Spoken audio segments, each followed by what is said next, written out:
Well, hello and a very warm welcome back to the Andrew Eborn Show with me, Andrew Eborn. And I'm delighted, as always, to highlight of the week for me is being joined by Errol Musk. How are you, Errol? I'm good, thanks. Thanks very much. Always a joy, always a joy. Well, let's start off. I talked last time. We always talk about your son. I thought we should find out a bit more about you, as well as getting you to comment on that sort of stuff. And it was Aristotle who said, "Give me a child until the age of 7, and I'll show you the man." What's your earliest memory? Well, yes, I think that's true. The first 5 or 6 years of a child's life are very formative. And, you know, there's no doubt about it. What you do in those first 5 or 6 years with a child has a tremendous bearing on their lives. Yes. My earliest memory, oh boy, I know this sounds ridiculous. This sounds ridiculous. When I was still in a pram, I think I must have been in a pram, let's say. I My parents were I was living we were living in a part of Johannesburg which was at the time very, very, very beautiful, called Empire Road. And Right. my parents apparently lived in a little house there. And this house was one of those old houses, had a long passage. And I have this recollection of watching the ceiling go by. And it was because of the trauma at the end of the passage. There was obviously a step down. Right. And when the pram reached the step down, I had become accustomed to because I was lying on my back, of course, as a Yes. baby or something. I was accustomed to the sudden drop of my head backwards. And so, as a little thing, I began steeling myself to this drop that would happen. Right. And I would watch the ceiling go by, no doubt the light in the ceiling, I suppose, hanging there, and then suddenly this drop. And I'd learned that it doesn't mean you've fallen, off a building or something. It means you'd soon be back up again. Right. And but initially it was a shock, you see. So I must have been a baby in a pram, because all I saw was this square outside the pram, the Yes. lid of the pram. So that's my earliest memory. And it's a memory that was embedded in my mind because of the trauma of the back step, of the Right. step at the front door, that would cause me to fall backwards. I That- mean, as crazy as it sounds, that is a memory that I have. Well, Other memories I have, yes. It is strange, isn't it? Those sort of early memories and early trauma, because it sort of prepared you, if you like, for saying, okay, this is going to be the journey. I'm going to get out of this. It's going to be a bit I'm going to traumatic for a fall. moment. Yes, I'm going to fall backwards and die or Right. something as a baby. So I realized after a while that it's going to happen, but I'll be okay. So I remember that quite clearly. And as I sit here, I remember it as though it just happened. Right. And and I'm 78 now, so I still remember it.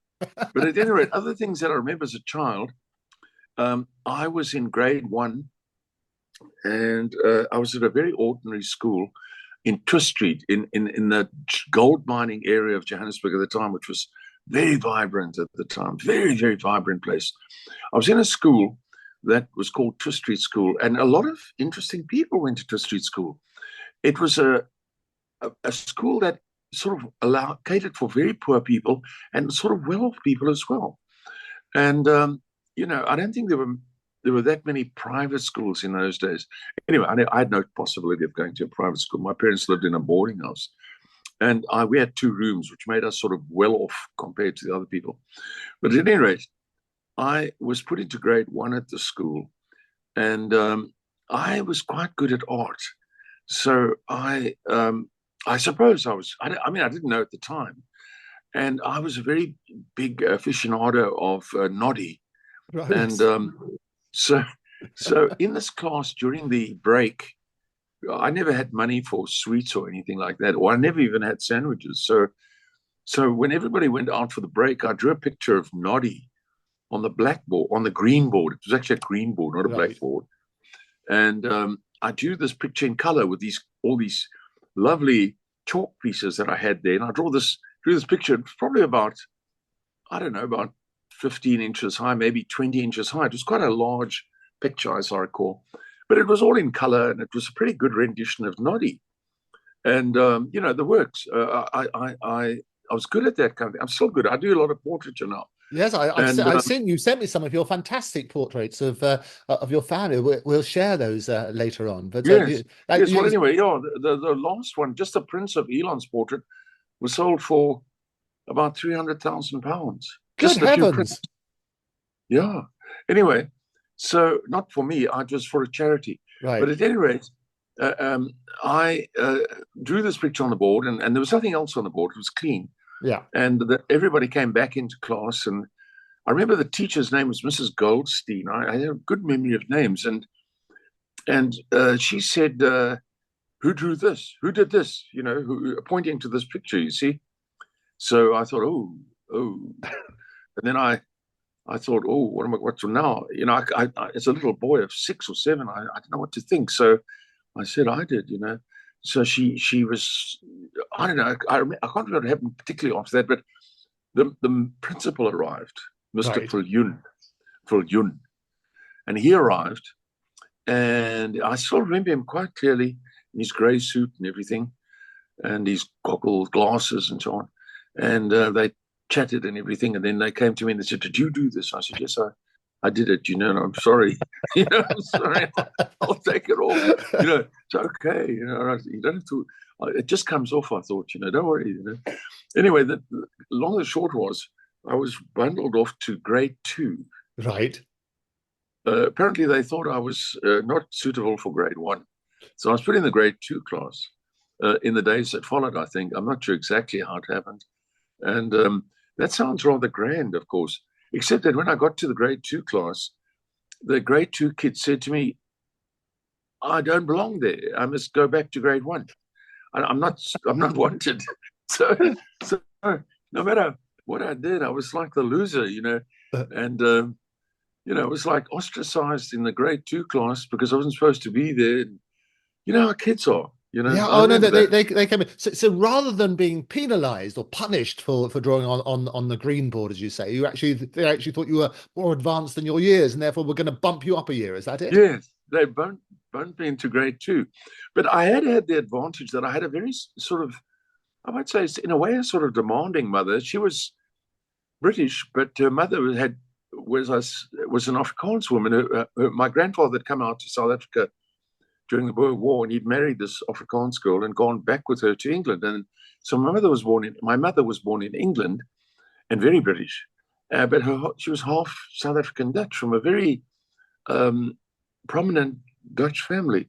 Anyway, she was a very demanding sort of person, my mother, and she expected me to sort of learn ABC and everything as a child. So I was quite good at things in general. There were no computers then. But I do notice that I have a 7-year-old son now, and when he's in grade 1, yes, and I bought him an iPad, and with this iPad, he basically does everything, and he's learned to read quite well, and he's only 7. He's way ahead of his class, and so we sort of worried about it. And to give you an idea of what he did, he went onto the internet and replaced my YouTube ID with his ID. He went on to Disney, the Disney Channel, right, took my credit card, and enrolled himself on the Disney Channel, and he's 7. Right, good heavens! I mean, I don't know. It's like, what the hell? So now I hide my card from him. He took my card again when he had an opportunity, and he's not a bad. He doesn't quite comprehend, and I know this is hard to believe. But in the last 2 or 3 weeks or so, he bought games on Apple, right, for 13,000 rands. That's about £200. Right. Good heavens. He bought £200 worth of games on the Apple.com network. Right.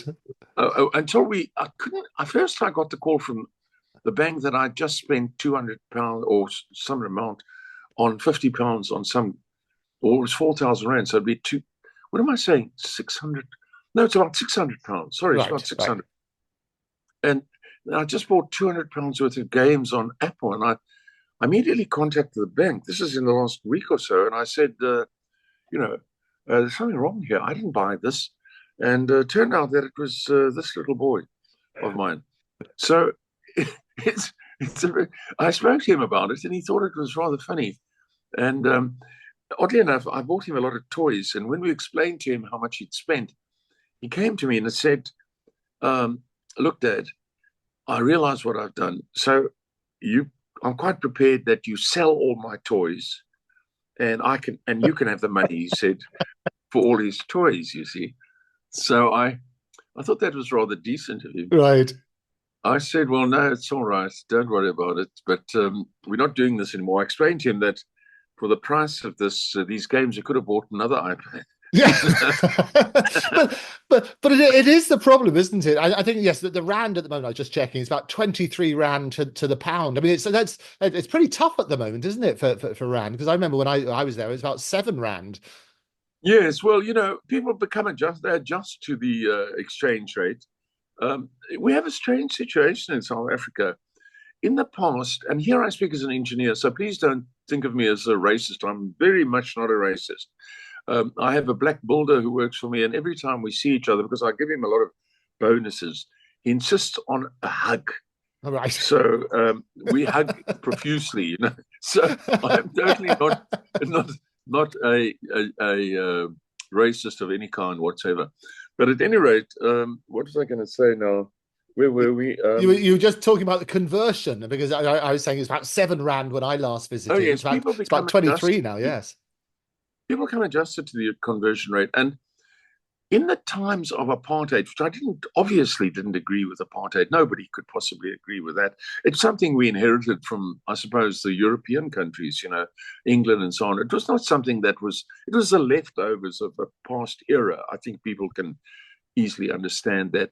There's really very, very little racism in South Africa today. I've never seen anything racist. The last time I've seen anything racist, I could say, was in the United States. I've seen racism at work, but I haven't seen anything of the. What did you see? I mean, you mentioned. I mean, people obviously talk about this all the time about racism, and it's a label they slap around people. We've had that when you had the Meghan Markle and the Prince Harry interview. They talk about racism. You have a racist label applied to virtually anything these days. What was the evidence you saw in the States? You mentioned about. Well, more in America, it's more the way white people that I know there talk. And they are, look, America is a place that is fixated on tidiness, fixated on perfection. Right. I mean, we had a house in Malibu, a beautiful house, which in fact cost a lot of money. I mean, it was about £20 million for this house, and which my son bought for me, right, and my wife's son. And it was lovely living in Malibu. Anyway, if you had a gutter or something, you know what a gutter is, yes, on the side of the house for the rain and so on. If it fell skew, or I think of that actually, because that actually happened, your neighbor will either come and see you, or he'll call the council and say your gutter's skew, and you're expected to, fix it. They are really, sort of, as I said, fixated on tidiness and cleanliness. Well, I mean, and neighborliness, by the sound. Well, I know what a gutter is. That's where you can find some journalists sometimes. No, sure. No, gutter on the roof. But no, the Americans are fixated on tidiness. I don't know if it's Germanic or something, but you won't find a piece of litter or anything of the kind anywhere in America. I mean, they used to have a fine system where you were fined about $600 if you dropped a match or something, Right, good heavens. And, it's a very tidy place.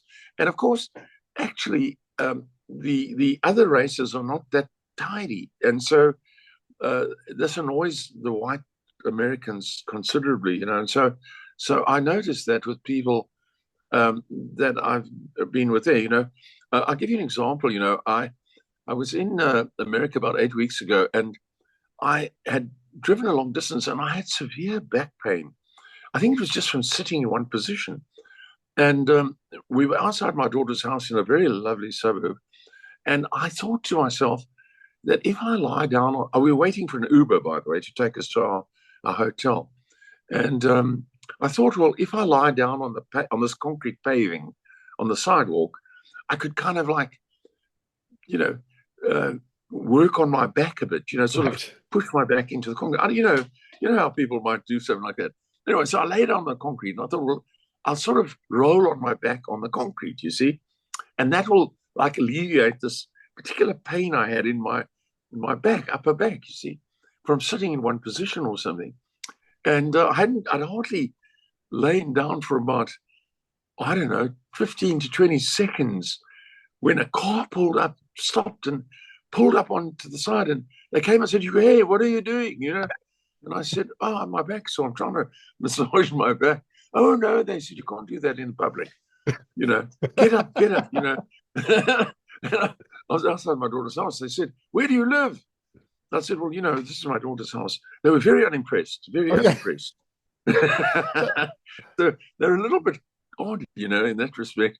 And so America is very, they'll talk about, the other races as being sort of a problem for them because they're not as tidy, as the Americans would like them to be. So that's what I see in America. Here, unfortunately, we get used to, them. They don't particularly see a plastic bag, thrown down as litter. They see it more as I don't know, if they see it as a bit of an ornament or something. They don't worry about it. And of course, It's annoying to white people to see trash being thrown around. But at any rate, so I've seen that kind of thing. But coming back to racism, or rather to South Africa's rand, in the times of apartheid, the white people were, to a certain extent, given the task of, sort of looking after the black people to a large extent. I know it sounds sort of patronizing or something, but we provided the education. They had very good schools here in apartheid times for the black people. They had everything. They had very, very good hospitals. I know because I designed some of them. They received the very best of treatment. And of course, this costs the white people a lot of money. And so to think that white people were really well off, no, we had to pay for all that. So the average white person was not living a luxurious lifestyle by any means. But anyway, since the end of apartheid, all that kind of responsibility has fallen away. So now white people are not responsible to look after, the black people, let's say, anymore. And so hospitals have deteriorated unimaginably. They're not even places that you would even want to walk inside. They are so bad. And education has fallen to pieces. But at the same time as all that's happened, the white people now have their own, they can use their incomes for their own purposes. So what I notice is that the white people in South Africa are living a life better than they've ever lived before because they can use their income and the money they make on themselves. Right. And they don't have to have that problem anymore. And so you have the black areas now don't pay the electricity bills and their water bills and so on. And we're not responsible for that anymore. And so they sit without electricity and without water and so on. And white people have everything there because we earn a lot. Somehow we seem to earn money. We own all the businesses, mainly because we started all the businesses. And so it's not the greatest situation. And as far as the rand being weaker than it was, it's around about has been around about 19, 20 rands to the dollar for a long time. You mentioned 23. I think that's Mexico. Oddly enough, is 23 rand Mexican dollars to the rand. I noticed another lovely place to be in Mexico, actually. But at any rate, so South Africa adjusts itself to the exchange rate, right. And the white people, as I say, are doing well. And whereas in the past, it was actually the white people's task to sort of fill in for people who weren't making, a good living. Right. So So, that's what. those were the days. I mean, we'll come back to Rushy and his massive spending online in a moment. But just to deal with the racism side. I mean, as you say, under the days of apartheid, and they were appalling days, and you were one of the big campaigners against that.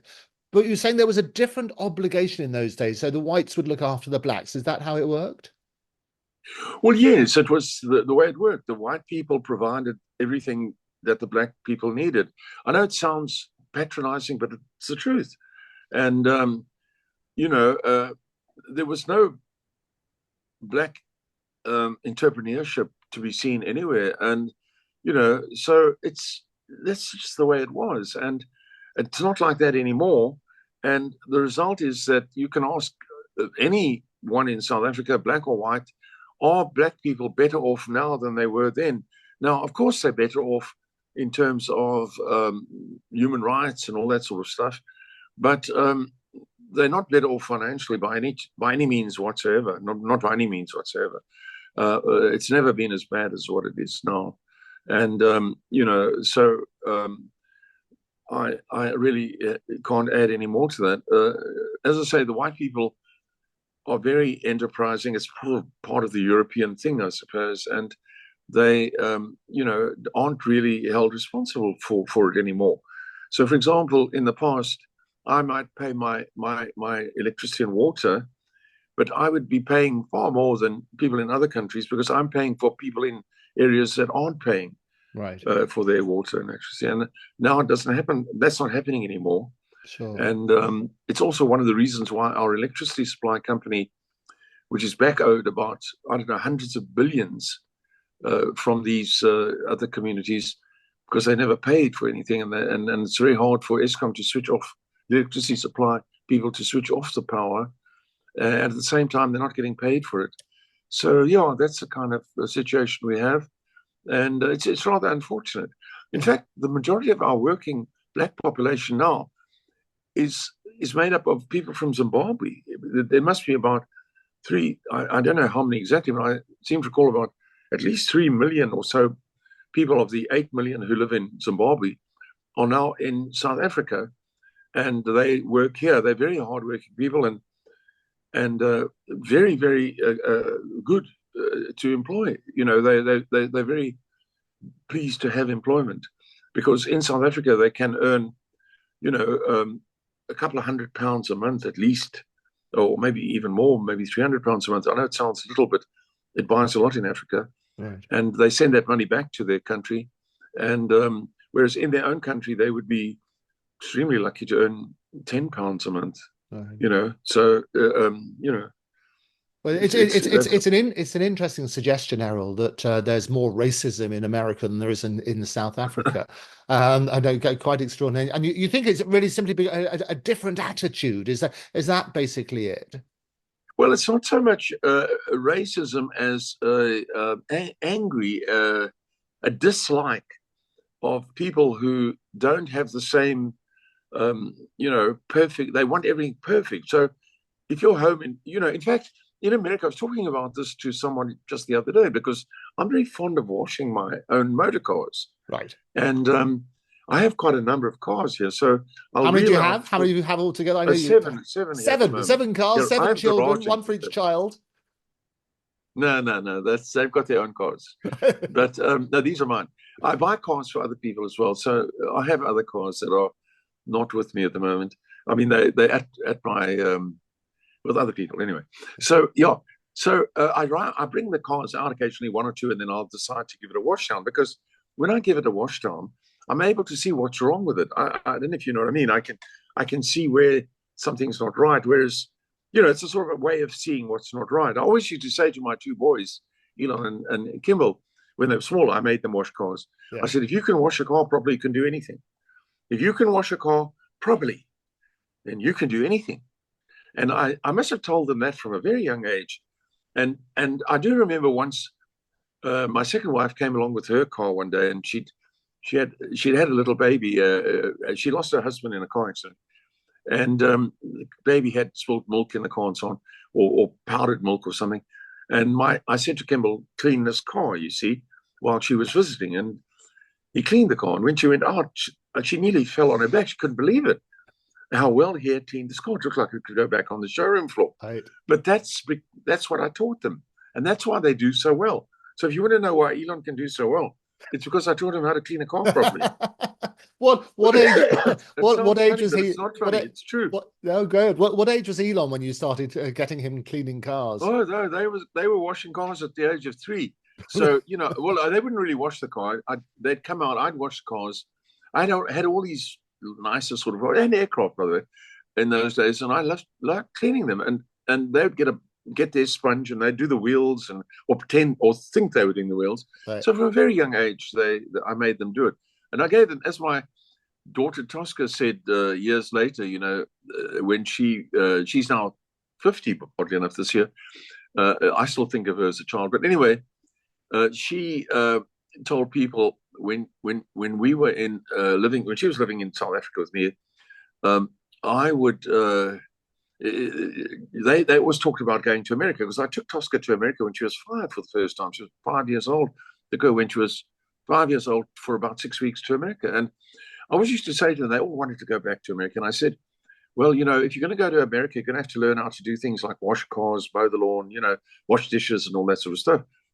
So Tosca told people years later when she was interviewed, she's had many interviews, what prepared her, or something to the effect of going to America. And she said, well, my dad used to make us play America, America, when we were kids. And she said, well, they said to her, what's America, America?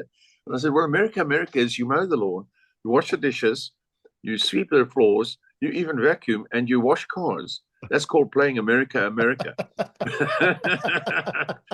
She told people that. She made that up. It was her thing to play America, America. And that's how I prepared them. But anyway, so I was cleaning the cars here, and some chap came by and he said, I can't believe. He said, what? Why? And of course, America's much worse than this. No one washes a car in America in their driveway. Well, I've never seen it. You go to a car wash, because there are people who wash cars and there are people who do what you do. So you washing cars in America, you're sort of depriving someone of their income. I mean, you're sort of moving into somebody else's field. Right. So you just don't do that. You don't mow your lawn in America. Somebody comes and mows your lawn. That gives you more time to do whatever it is you do. So you don't go out with a lawnmower and sweat your way through a lawn. There are people who come and do it for you. So in America, there's somebody who does everything for you that you are not supposed to do.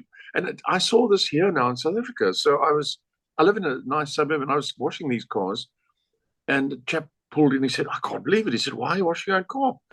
I said, well, I like it. He said, no, that's for somebody else to do. You must take it to the car wash. His friend's got a car wash that does a much better job. Anyway, be that as it may, in America, you sort of don't do things like that. You don't mow your lawn. And so it's funny for me when I'm over in America with my family. I've got all these people there. And my daughter, Alexandra is married to a very fine chap, a steward, and they are a very fancy family in America. Anyway, apart from that, he's a very down-to-earth guy. But at his house one day, when we were at his house, he received a citation because his lawn was too long. Oh, that's another thing. His lawn wasn't particularly long. It's maybe about 3 inches. Right. And he received a citation for $150. No. Yes, that's £100 to mow his lawn, unless he did it within 3 days and presented, or I don't know, then they would reduce it, or they would take it away, the citation, you see. Gave him a warning citation. So anyway, so I thought, well, let's go mow the lawn, because he had a lawnmower. So no. They phoned a place.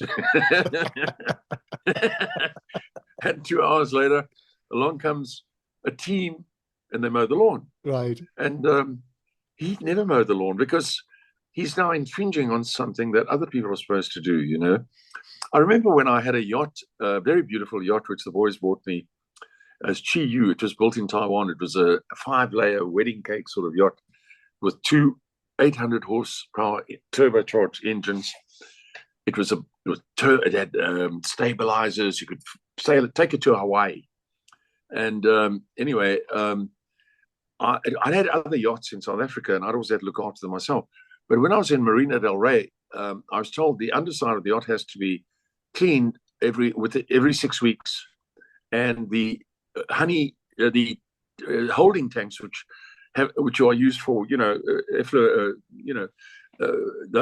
have to be sucked out by the so-called honeysuckers every week, Right. whether you like it or not. So I said, well, I'll do it myself. I'll clean the underside myself. I'll put on my wetsuit and goggles and everything. I'll go and clean the underside. No. That has to be done by. No, nobody does anything like that. Nobody here does anything like that. There are people who do that. Oh, I said, and how much is it? Oh, it's $40 a time. Well, that was quite cheap. And then the honeysucker, I thought, well, that's unnecessary because I'm not hardly even using it. And there were machines you can use. I said, I'll do that. No, you're not allowed to do that. Not allowed to do that. That's only $7, but you have to have it done. And so it was really weird. And in terms of like looking after your yacht, I was quite used to bringing my yacht out onto the so-called hard, where you bring it up onto the hard yourself. Oh, no, you're not allowed to do that. There are people who do that. And when it comes time for your annual, inspection or annual service, rather, you have to have, they do it. You don't have any choice. Right. And I remember the first time I had the boat out, it was $7,500, which was, I suppose, about £6,000. £6,000 to have the yacht looked at. And I thought, this, of course, the family paid for it, but I thought, oh, this would never have happened in South Africa. I did it myself, Right. It is extraordinary because we're now getting machines to do all of those tasks that we don't want to do. And AI, artificial intelligence, is basically automating all those sort of things that we would otherwise do. I mean, I always think that if you don't use it, you lose it. Well, what are your views? Well, yes, of course. By not looking after the yacht yourself, you don't really know what's going on. But when they're very sort of, they're extremely organized in the States. I mean, they are, I imagine maybe in England too, but they're very, very organized. So when it's time for your particular boat to come out, they not only, if you happen to be living on your yacht, which at that time I was, it was like a home. I mean, it had indoor plumbing and showers and bathrooms and everything. So they come along and tell you your boat's due to come out. We are coming to take your boat. And you say, well, I'm living on a boat. Oh, no, they've organized this and this for you in the meantime. You're going to be staying here or there. And you go, oh. And it's just too amazing for words. The whole thing, of course, it's greased by a lot of money. Right. So a lot of money keeps it greased. Of course, I think the money wasn't there. The greasing will, it would stop. So, but as long as you're greasing the thing, you are just looked after like a baby. I mean, you don't, for example, in America, arrive at a place where you're going to have a meal or a restaurant or a hotel, for that matter, and in your nice motor car and find a place to park in the basement and wind your way up. No. You pull up and there's some bloke who takes your car, and you want to say to him, listen, do you know how to drive this car? Never mind. And he's in a red, and he looks at you like you're a total idiot. Right. And he says, and off he goes with your car, and you have no idea where your car is going. Yeah. No idea. Or if you'll see it ever again. You drive it home. That's right. And then you come out of the restaurant or your hotel, and you say, my car, please, and boom, then your car is there. Yes. And if they're really organized, it comes back cleaned. Oh my goodness, there you go. Yeah, I don't know. But that's part of the problem, though, isn't it, Errol? Because if eventually all of those sort of tasks that we're delegating to different parts of society are going to be replaced by machines, and then what's going to happen to that workforce that does the cleaning and the driving and so on and so forth? What are they going to do? Well, I suppose it's true what you say. I suppose new type of jobs take their place. I would imagine. All I know is that at the moment, having just been there, everything is done for you, and the whole process is around you pay online or something, or your account or something, but you also have to have your tip value, your tip money with you. Right. So you always have to have your tip money, which you have to hand over, and so that's quite serious. You always have to have $100 on you somehow, so that because you're going to have this, hand this money over. every time somebody brings your car back up, it's $20 or Right. 10. Well, I've never been shy. I've always been too shy to give somebody $10. I mean, that's not enough. Yeah. That you're afraid they're going to like embarrass you in front of everyone and say, well, no, it's all right. You need it more than I do, or something. So you give them $20 and they seem to say, thank you. And off Right. they go. It is But, strange, isn't it? Because I think there's a tipping culture, isn't it, in America and different places. I oh, mean, it's unbelievable. The tipping now, they now have machines. So, yes, for example, that hasn't happened to me with valets, car valets, but let's say you go to a car valet or pull up at a restaurant. I went to a restaurant called Bilbo or something. It belonged to Elon. It's yes, the biggest steakhouse, the most popular steakhouse in Los Angeles, and he owns it. And we went there, and it's got a red carpet that goes into it, and the cars pull in.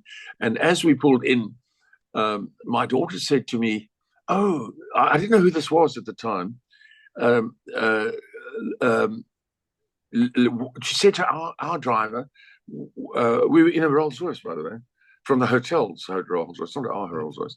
And the Beverly Watch has a Rolls Royce for a sort of shuttle or something, or service car for the guests. Anyway, so my daughter said, "Oh, let this car in front of us go in first," and the car pulled up, and then out got this girl, and they'd recognized it was Jennifer Lawrence. And right. I didn't really know who it was, although I suppose in a halfway I did. Anyway, she got out. My two daughters were very excited because they thought she was quite something. Yes. And those are the kind of people that at this restaurant. And well, I'm digressing here. And I thought, well, how on earth are we going to be sitting in this restaurant? It's huge, but there's absolutely no place for anyone. And when we got to the door, they just said, "Oh," and they took us, and right in the middle of the restaurant, right in the center, was a circular table that was completely empty. That was our table. Oh, But the it could Musk seat about table. 10 people. It could seat Right. about 10 people, but it was just the three of us. Right. Oh, So, glorious. it's nice. It's a nice life in that respect. Yeah, But it anyway, sounds good. coming back to the tipping. So I haven't seen this with car valets, but if you go there now in the last visit, they present you with a machine. It's like a tipping machine. So Yes. you don't actually give them money anymore. Not always. In many of the places, they present you with a machine, and then the minimum tip is 17%, Right. and then they have another tip which is 25%, Yes. and then there's another tip which is 35%. So you can choose, and what you do is you tap on whichever tip you're going to give. You see, Right. and again, I sort of found myself too embarrassed to hit the 17 Yes. and too sort of stingy to hit the 35. So I sort of go for the middle one, and I hope I don't get any funny comment, Yeah. or I don't wind up running with my tail between my legs. But that's what I've been doing. Just hit the 20, hit No, the I 25. think it's a fascinating culture. Well, listen, we're going to take a break. When we come back, we're going to have a deeper dive into your childhood, your life, and the joys of bringing up a child and the effect it can have on them. But for now, Errol Okay. Musk, thank you for joining us. Okay.